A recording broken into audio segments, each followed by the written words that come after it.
ભારતીય સંસ્કૃતિમાં દીકરી અને ગાય આ બંનેનું સ્થાન અત્યંત પવિત્ર અને પૂજનીય રહ્યું છે। દીકરીને ઘરની લક્ષ્મી માનવામાં આવે છે। એક અદ્ભુત કિસ્સો મોરબીના રવાપર ગામે રહેતા અદ્રોજા પરિવાર સાથે સામે આવ્યો છે। જ્યારે અદ્રોજા પરિવારે દીકરીના પ્રથમ જન્મદિવસે ગૌભક્તિ અને ગૌ સેવા કરી છે। ભૂખી ગાયોની જઠરાગ્નિ ઠારવ મહાશિવરાત્રિના પાવન દિવસે 11,111 બાજરીના રોટલા બનાવડાવ્યા છે। આ સેવાભાવમાં 100 જેટલી મહિલાઓ પણ સ્વેચ્છાએ જોડાઈ છે। સૌપ્રથમ તો હું મારા કુળદેવી બહુચરાજી માને એટલી જ હર હંમેશા પ્રાર્થના કરતો કે જો મારી ઘરે લક્ષ્મીજીના વધામણા થઈ છે ને, લક્ષ્મીજીનો જન્મ થશે ને, તો મારે 51,111 રોટલા બનાવી અને મોરબી તાલુકાની આજુબાજુની ગૌશાળામાં વિતરણ કરવા। ત્યારે 15/2/2025ના રોજ મારી ઘરે માતાજીએ લક્ષ્મીજીનો જન્મ થયો।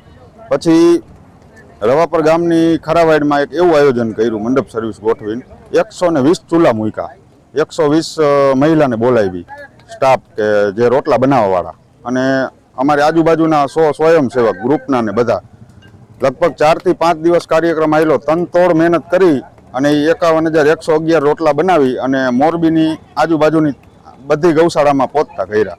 ત્યારબાદ વળી પાછા 1 વર્ષની અત્યારે મારી છોકરી પ્રીજા થઈ, ત્યારે વળી આ વખતે પણ શિવરાતના દિવસે એનો બર્થડે આવતો હતો। વળી માતાજીની કૃપાથી એવી વળી એક ઈચ્છા થઈ કે આજે ગમે આપણે 11,111 રોટલા બનાવીને પાછા મોરબીમાં બધી ગૌશાળામાં વેચીને એવો સંકલ્પ આવ્યો કે મારી ઘરે બેબીનો જન્મ થાય તો મારે એક એવું કાર્ય કરવું છે કે ગાયને રોટલા ખવડાવવા છે।